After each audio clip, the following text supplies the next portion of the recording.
Welcome to my channel math in one shot. आज हम discuss करने वाले हैं can matter change its state. क्या मैटर जो है वो अपनी स्टेट को चेंज करता है? यस, मैटर जो है वो अपनी स्टेट को चेंज करता है। जैसे जैसे टेम्परेचर जो है वो चेंज होता जाता है वैसे वैसे मैटर जो है वो अपनी स्टेट को चेंज कर लेता है। मैटर की बेसिकली जो हमारी स्टेट है वो 3 है, सॉलिड, लिक्विड और गैस। अगर हमारा मैटर सॉलिड से लिक्विड में कन्वर्ट हो रहा है, लाइक हमें आइस को कन्वर्ट करना है किसके अंदर, वाटर के अंदर, तो वहाँ पर हम अप्लाई करते हैं हीटिंग। अगर हमें लिक्विड को कन्वर्ट करना है किसके अंदर, गैस के अंदर, तो तब भी हम क्या करेंगे, हीट करेंगे। अगर हमें सॉलिड को डायरेक्ट कन्वर्ट करना है किसके अंदर, गैस के अंदर, तो उसको हम सुपर हीट करते हैं। अगर हम इसका अपोजिट लेके चले कि हमें गैस को कन्वर्ट करना चाहते हैं सॉलिड में, तब भी हम कूलिंग करेंगे। अगर हम गैस को कन्वर्ट करना चाहते हैं लिक्विड में, तब भी हम कूलिंग करेंगे। अगर हम लिक्विड को कन्वर्ट करना चाहते हैं सॉलिड में, तब भी हम क्या करेंगे, कूलिंग करेंगे। तो आज हम इसी मेन कंसेप्ट पर बात करने वाले हैं। जैसे कि हमारा सबसे पहले effect of change of temperature. As the temperature is increases then the state is also convertible one form to another. जैसे जैसे टेम्परेचर को इंक्रीज करते जाएंगे तो सॉलिड से लिक्विड में और लिक्विड से किस में चेंज हो जाएगा, गैस में कन्वर्ट हो जाएगा। तो यहाँ पर हमें एक टर्म दी गई थर्मोमीटर। तो हमें पता होना चाहिए what is a thermometer. Thermometer is a device that is use to measure the temperature of a particular body. किसी भी बॉडी का टेम्परेचर मेजर करने के लिए या पर्टिकुलर सॉल्यूशन का टेम्परेचर मेजर करने के लिए उसको हम क्या कहते हैं, थर्मोमीटर। और टेम्परेचर क्या होता है, degree of hotness and coldness is called a temperature. कि कोई चीज़ कितनी ठंडी है कितनी गर्म है उसको, वो तो हो गया हमारा टेम्परेचर। और इसको मेजर करने के लिए इस डिवाइस का यूज कर रहे हैं, उसको हम क्या कहेंगे, थर्मोमीटर। कितने टाइप का थर्मोमीटर है, there are the 2 type of thermometer. One is laboratory and second one is a clinical thermometer. जैसे कि नाम से ही पता चल रहा है, क्लिनिकल यानी कि जो क्लिनिक में यूज होता है। The thermometer which is use to take the temperature of human body is called a clinical thermometer. और the thermometer which is use to take the temperature of a particular solution that is called laboratory thermometer. अब next हमारा यहाँ पर एक boiling point और melting point आएगा। Melt का मतलब होता है पिघलाना, और पिघलाएंगे किसको, जो सॉलिड है उसको किस में कन्वर्ट कर देंगे, लिक्विड में। The temperature at which solid is converted into liquid is called melting a point. और the temperature at which liquid is converted to gas. अगर हमारा लिक्विड किसके अंदर कन्वर्ट हो जाए, गैस के अंदर कन्वर्ट हो जाए, तो हम उसको क्या कहेंगे, बॉइलिंग पॉइंट।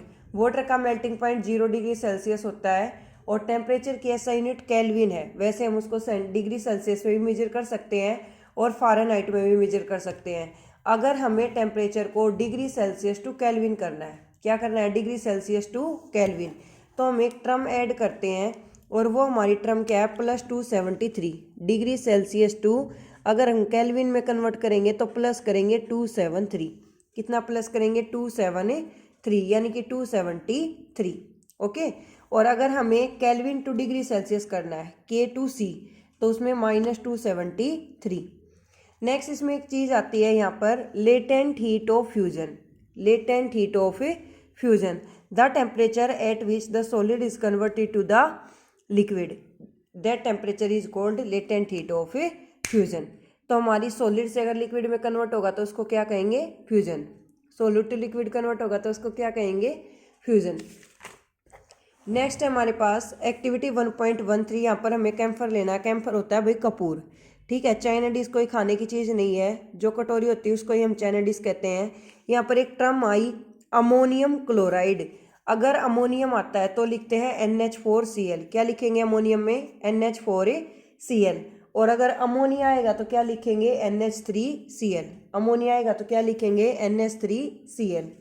क्या अमोनिया आएगा तो क्या लिखेंगे, NH3Cl। तो यहाँ पर एक टर्म आई हमारे पास, सब्लिमेशन। अगर हमारा जो सॉलिड है वो कन्वर्ट हो रहा है गैस के अंदर, a change of state directly from solid to gas. Solid to gas जाएगा तो क्या बनेगी, सब्लिमेशन। और सॉलिड से गैस में कब जाएगा, जब हम सुपर हीट करें। सॉलिड से गैस में कब जाएगा, जब हम क्या करें, सुपर हीट करें। एक है effect of change of pressure. Pressure का क्या इफेक्ट पड़ता है, जो कोल्ड ड्रिंक की बोतल है, यानी कि लिक्विड जितना भी मटेरियल आता है हमारा खाने का, उसके अंदर कौन सी गैस भरी जाती है, कार्बन डाइऑक्साइड। जो लिक्विड मटेरियल आता है उसके अंदर कौन सी गैस भरी जाएगी, कार्बन डाइऑक्साइड। और सॉलिड मटेरियल के अंदर कौन सी भरी जाती है, नाइट्रोजन। सॉलिड मटेरियल के अंदर कौन सी गैस भरी जाएगी, नाइट्रोजन, और लिक्विड के अंदर क्या भरी जाएगी, कार्बन डाइऑक्साइड। तो जैसे जैसे हमारा प्रेशर जो है वो बढ़ता जाता है वैसे वैसे हमारा टेम्परेचर जो है वो डिक्रीज हो जाता है। तो अगर हम सॉलिड से liquid, the process solid convert to liquid, solid convert to liquid, तो क्या हो जाएगा, फ्यूजन। और सॉलिड से लिक्विड में कब जाओगे, क्या करोगे, heat. The process liquid convert to gas, liquid convert to gas, तो क्या हो जाएगा, वेपराइजेशन।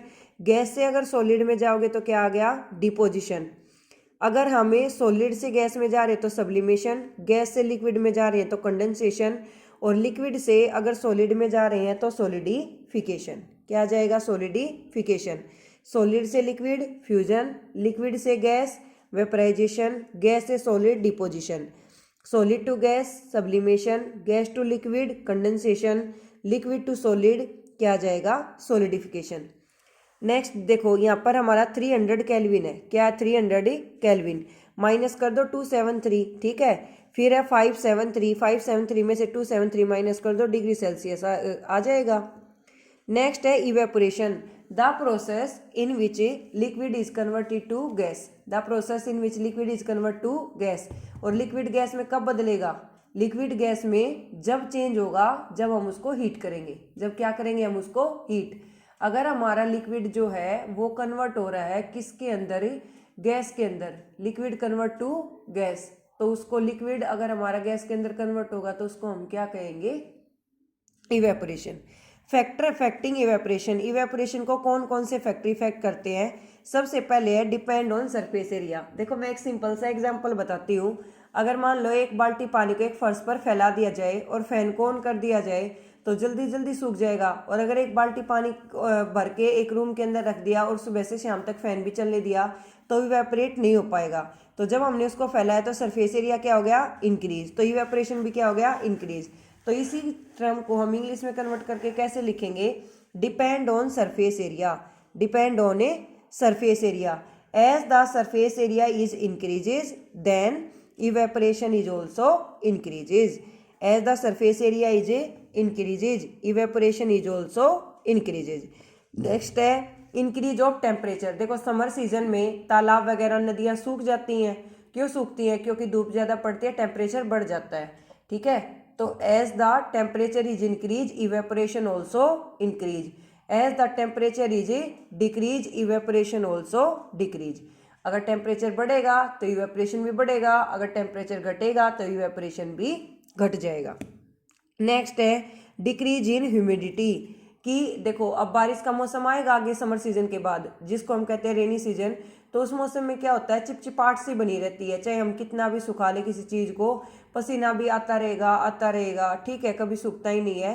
तो ह्यूमिडिटी के अपोजिट होता है इवेपोरेशन, यानी कि ह्यूमिडिटी ज़्यादा है तो इवेपोरेशन कम है, अगर ह्यूमिडिटी कम है तो इवेपोरेशन ज़्यादा है। If evaporation is increase, if evaporation is increase humidity is decrease, if humidity is decrease evaporation is increase। Next है an increase in wind speed, देखो तेज हवा चलती है, ठीक है, तो इवेपोरेशन भी इंक्रीज हो जाता है, यानी कि पंखा ऑन कर दे तो पोछा जल्दी सूखेगा, पंखा बंद है तो लेट सूखेगा, तो सेम केस अप्लाई हो जाएगा। As the speed of wind is increase evaporation also increase, as the speed of wind decrease evaporation also decrease. How does evaporation cause cooling, जैसे कि एक मटका है, मटके के अंदर पानी ठंडा क्यों रहता है, ड्यू टू इवेपोरेशन, क्योंकि वो मिट्टी का बना होता है और उसके जो पोर्स होते हैं वहाँ से वाटर जो है वो उसके अंदर पोर्स के अंदर जाता रहता है, जिसकी वजह से वहाँ पर ठंडक बनी रहती है। तो रीजन क्या रहेगा, due to evaporation. Why should we wear cotton cloth in summer, हम समर सीजन में कॉटन क्लॉथ ही क्यों पहनते हैं, because cotton absorb the sweat, क्योंकि कॉटन के अंदर स्वेट को एब्जॉर्ब करने की पावर ज़्यादा होती है, ठीक है। And it gives coolness to our body, due to evaporation we prefer cotton cloth in the summer season. तो इसका भी रीजन क्या हो गया, due to evaporation. Why do we see water droplet on the surface of glass containing the ice water, अगर हमें गिलास के अंदर बर्फ़ का पानी डाल दे, क्या डाल दे, बर्फ़ का पानी डाल दे, तो उसके गिलास के बाहर जो है वो कुछ पानी की बूंदें आ जाती हैं, वो भी किसकी वजह से आ रही है, ड्यू टू इवेपोरेशन। इसका रीजन भी क्या हो जाएगा, ड्यू टू इवेपोरेशन। दो स्टेट और है हमारी, प्लाज्मा और बोस-आइंस्टाइन स्टेट। जो हमारी गैसेस हैं और सुपरकूल चीज़ें होती हैं वो हमारी प्लाज्मा स्टेट में आती हैं, और बहुत सारे स्टेट में हम गैलेक्सीज वगैरह इन सारी चीज़ों की स्टडी करते हैं। अगर इस चैप्टर से रिलेटेड कोई इंटरनल क्वेश्चन रह गया है मेरी ओर से तो सारे कंप्लीट है। अगर किसी कोई प्रॉब्लम है तो कमेंट सेक्शन में कमेंट कर सकता है। Thank you so much for watching. Like share and subscribe the channel.